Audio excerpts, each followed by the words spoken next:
Good morning, everybody. Welcome to another episode of Writer Gadgets and Workflow. Okay, so I am working on my 18th book today. It is early in the morning. I have not had coffee yet, as you can tell, because I'm barely speaking English.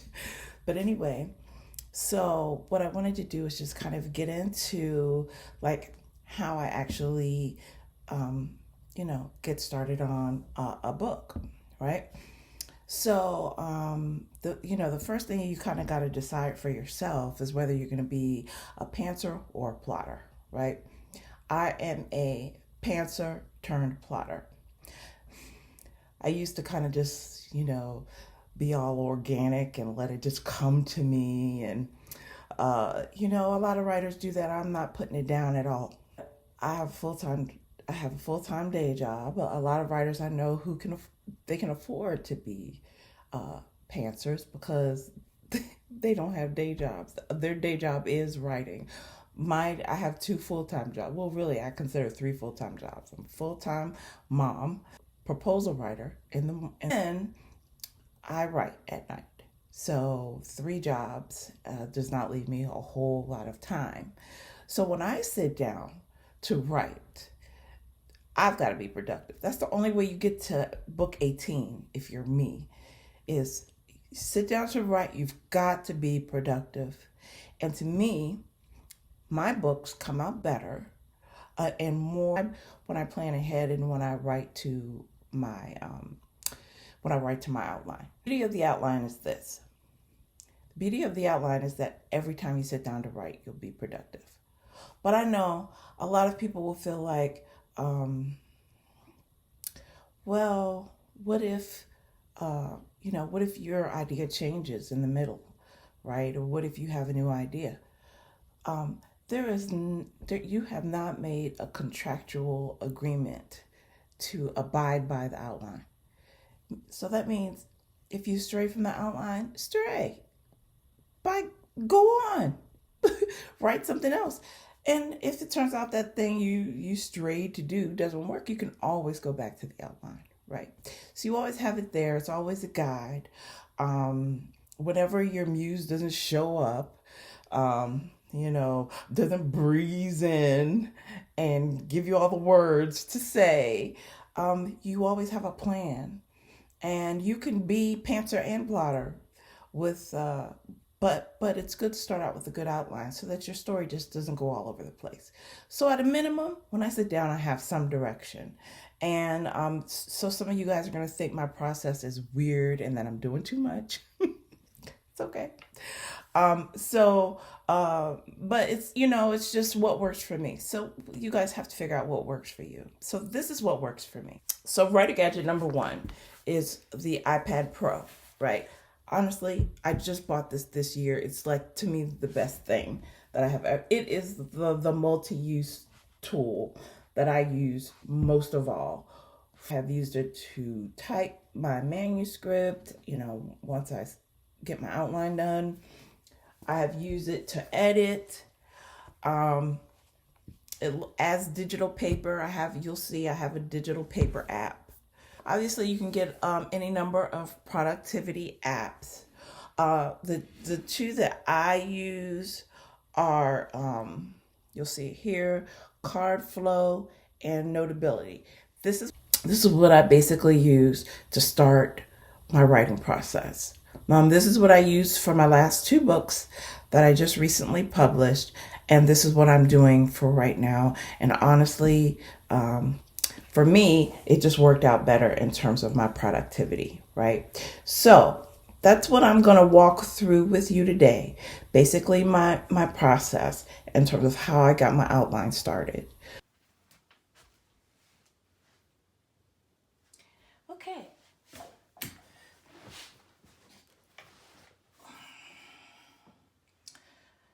So this is my handy dandy Apple Pencil. And so the first thing I do when I'm drafting my outline is I go to Notability. That's the first thing I use, right? And I'll open up a new, and basically using this pad, I will basically just start sketching out, um, some of the high level details of the book, you know. So I mean, literally just writing. I mean, it's really good. So for people who like, pens, you can change your pen color. You can change your highlighter. You could type it if you wanted to. That's what the type is for.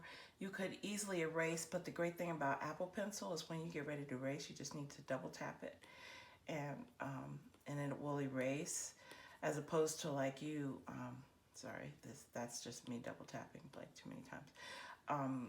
So you can double tap it to get rid of the lines. You can cut and move your text. So I could sit like and write, and then if I wrote something down later and I wanted to move something from the top to the bottom in my handwriting, I can move it, cut and paste and move that down. So that's kind of awesome for that, right? So that's what I would do. I would use this to just draft out my high level notes of things I wanted to follow, my major plot points, anything like that. So normally my notes end up being about 2 to 3 pages. The first my first level notes that I'm going to use to do my storyboarding is 2 to 3 pages, and that is so that when I start my storyboard, which you'll see in a second, so when I start my storyboarding process, that I'm not, feeling my way around trying to figure out what I'm doing. I actually have kind of a roadmap to start storyboarding. So I use this, I start storyboarding. All right, and so that's when I go into card flow. Now, this is from my last book. And people will recognize this, right? You'll say, Scrivener has this feature, right? And you're right, it does. So let me just back up a little bit. So the way that card flow works is, you can start a new project. Everything's really by tapping it. Well, normally tapping, or yeah, you can hit the plus sign here, right? To start your new board. So you see, you get an empty board, and then you just double tap to add a card, right? And you every time you want to add a card, that's basically all you do is double tap, add a card, write whatever you want to write on it, and do that, right? And eventually you have a board full of cards with your story on it, your chapters. Now I generally do like chapters, right? And I have notes before and after my chapters to show like what my plot points are. So basically what I'm doing is I'm taking those notes that I used, whatever my plot points are, and I color the card, so that it's different from the actual chapter I'm writing. So my color card might say introduce a new world, and then I will have a white card for my heroine and my hero, or my hero and my heroine, because I generally do two points of view, first person, 2 points of view. So there's always going to be 2 white cards that follow, usually, 2 white cards that follow a color card for each POV. And then whatever the next thing. So I introduced a new world. And then, so my next color card might be introduce conflict. So then I put, conflict up here. And color the card to tell myself that's what I'm doing here, is introducing conflict, and then so on and so forth. But you can figure out what your own system is and all of this stuff. So then you ask, you say, Scrivener has all this stuff, Carla. Why are you bothering with card flow? And so this is the reason I like it. Personally, for me, again, it may not be for everybody, but this is what I like to do. A lot of times when I'm figuring out the story, I don't know the right order. Sometimes something that I have up in chapter 4 maybe belongs down where chapter 14 is, and vice versa. Or sometimes I may just want to add something here, So what Scrivener does not allow me to do is to touch and move my storyboard around. That is why I love this. I can write notes in any kind of order, and I can move things around however I want to, right? So the story order that I have, and as long as I mark them, I can actually move everything back to the same order. So anyway, that is why I love card flow, right? Now here's the next thing that I love about card flow that doesn't happen in Scrivener. At least I haven't found a way to do this in Scrivener. So when I have all my cards written out and ready to start in the actual drafting phase, so here's what I don't have to pull this up, right? What I can do is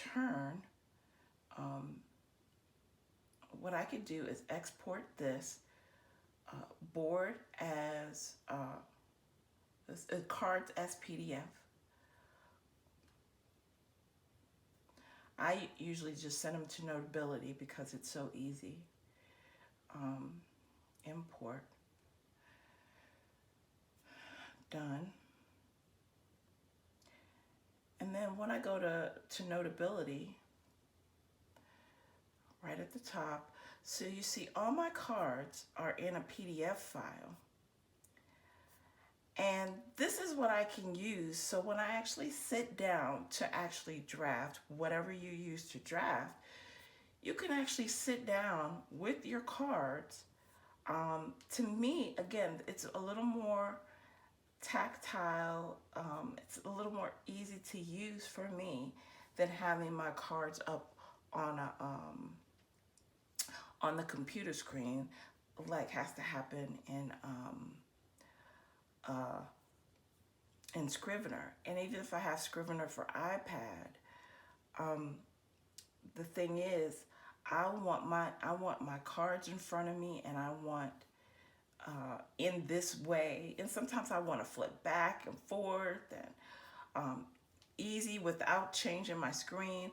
But I can't, I'm generally not typing in Scrivener and looking at my cards at the same time. I know they have different views, right, where you can have your little card in the corner. But for me, this is just easier for me to use, to flip back and forth, to see what idea I had up here. There's a detail up in chapter 9 that I need to make sure that I also hit in chapter 17. It's just much easier to scroll, or even if I wanted to print this out, I could print it out and flip. For me, it's easier to do that much faster than if I'm on Scrivener and I'm trying to maneuver all this stuff on a computer screen. So that is basically it for how I start out my draft. So this is the process I'm in today with my new book, with my new Christmas book. I am in the process of, getting my storyboard right. So where is it? So here it is, right here. You can see everything's kind of all over the place. But so this is the storyboard for my new book, and as you can see, things are all over the place. I'm still working things out, but you'll see I have my color card and then my 2 points of view, and then I have this one. I just used the same card twice, and one for the first point of view and one for the second point of view. That's what it is. Sometimes my notes go on and I need 2 or 3 cards. I could do that. Also, let me just show you this feature really quick. You can also flip the card. So you can write on the front and back. And when you print the PDF, it will print out the front and the back of your card, which is kind of awesome. So those are 2 really great tools that you can use to help you with your storyboarding and your outlining process. That is Notability and Card Flow. Those are my recommendations right now. Now, maybe on another book, the tools, I might use something different. I might be showing you Scrivener. But for right now, this is what's working for me. So that's what I'm using. Okay? So, that is it. So, that is it for today. If you have any questions about the tools that I have talked to you about today, please leave them in a comment below.